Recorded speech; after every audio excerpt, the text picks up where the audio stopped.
우리 동네 동전 마켓 유튜브 구독자 여러분 반갑습니다. 지난번에는 현종을 성공시킨 공신 장현우와 황보유이의 일대기 인문학 처세술이란 주제의 영상을 보내드렸는데요.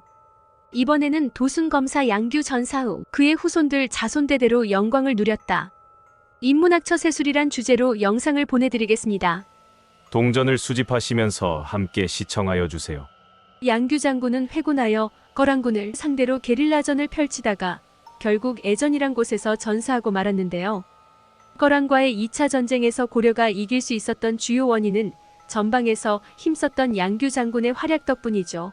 이 드라마를 통해 이제라도 양규 장군의 공적이 알려져서 정말 다행이라는 생각이 들었습니다. 그렇다면 양규 장군이 죽은 뒤 그 가족들은 어떻게 됐을까요? 양규 장군의 아들은 문무를 겸비했으며 왜 전쟁터에 나가지 못했을까요? 오늘은 베일에 가려져 있던 양규 장군의 가족과 후손들에 대해 이야기해 보려고 합니다. 거란군이 물러가자 개경에 돌아온 현종은 그동안 나라를 위해 목숨 걸고 싸운 장군들에게 큰 포상을 내렸는데요. 먼저 현종은 1011년 2월 죽은 양규 장군을 공부상서로 추정합니다. 그리고 같은 해 4월에는 양규 장군의 부인인 은율궁군 홍씨에게 양규 장군의 공적을 칭찬하며 직접 교서를 내리고 양곡 백석을 하사했죠. 실제 고려사 열전에서 현종은 양규 장군의 부인에게 이렇게 말했다고 합니다. 그대의 남편은 재능이 장군으로서의 지략을 갖추었고 겸하여 정치의 방법도 알고 있었다. 항상 송죽과 같은 절개를 지키다가 끝까지 나라에 충성을 다했고 그 충정은 비길대가 없을 정도로 밤낮으로 헌신하였다. 지난번 북쪽 국경에서 전쟁이 일어나자 군에서 용맹을 떨치며 군사들을 지휘하니 그 위세로 전쟁에서 이겼고 원수들을 추격하여 사로잡아 있는 힘을 다해 나라의 강역을 안정시켰다.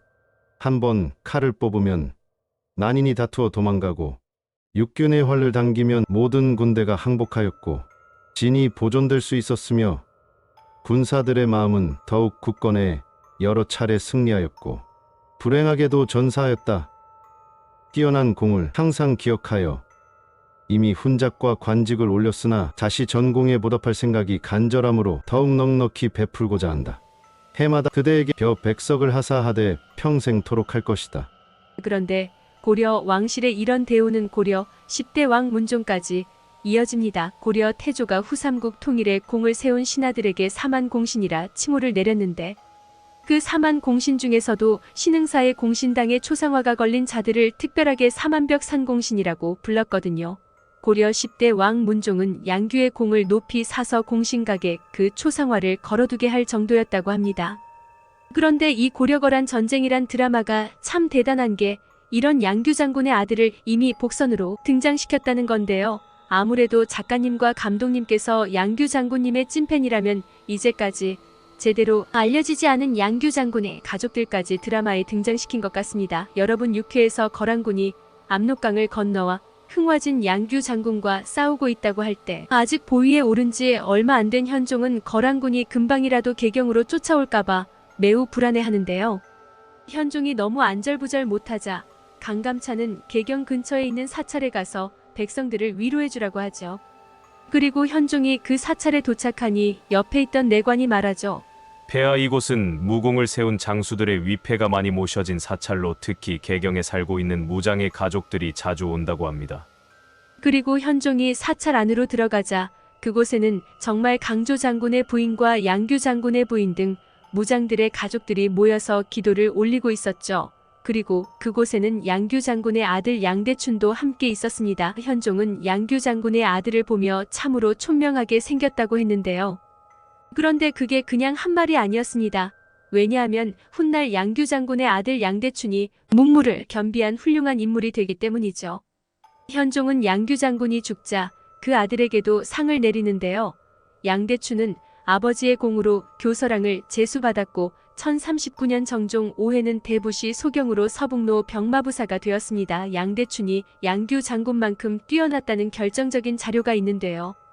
1040년에 양대춘이 이 안북대 도호부사로 있던 시절 좌복야 최충이 고려 10대 왕 정종에게 이렇게 말합니다. 폐하 양대춘은 지략이 뛰어나고 군사에 통달한 인재로 만일 국경에서 사고가 있으면 이 사람 외에는 보낼 인재가 없으니 외지에 두지 마시옵소서. 하지만 안타깝게도 정종은 최충의 의견을 무시해버리죠. 정종은 대체 왜 그랬을까요?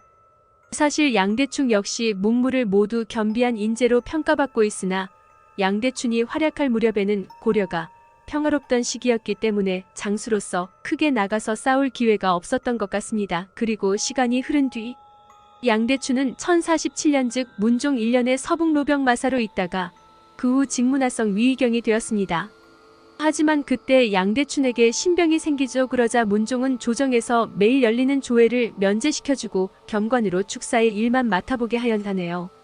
이렇듯 고려 왕들은 양규 장군의 공로를 잊지 않고 아들 양대춘에게 예우를 다한 것 같습니다. 그리고 양규가 죽은 뒤 거의 100년이 지난 예종시기 예종은 양규의 증손주 양제보에게 은합을 내렸다고 하네요. 마지막으로 양규 장군이 마지막 전투에 나가면서 군사들에게 했던 말로 이 영상을 마치도록 하겠습니다. 기억할 것이다. 가자 지금까지 모두 잘 싸웠다. 너희들의 용맹한 모습을 모두가 기억할 것이다. 만 백성이 기억할 것이다. 이 고려가 우릴 영원토록 기억할 것이다. 그동안 고마웠다. 양규 장군님의 용맹함은 후대에 영원토록 기억될 것입니다. 참으로 잘 싸워주셨고 그래서 늦게나마 참으로 감사합니다. 우리 동네 동전마켓 유튜브 구독자 여러분, 오늘은 여기까지입니다. 계속적으로 동전과 지폐 수집에 관한 다양한 영상과 역사인문학에 관한 다양한 영상을 보내드리겠습니다. 이 영상이 유익하셨다면 구독과 좋아요 꼭 눌러주시면 감사하겠습니다. 다음 영상에서 또 만나요.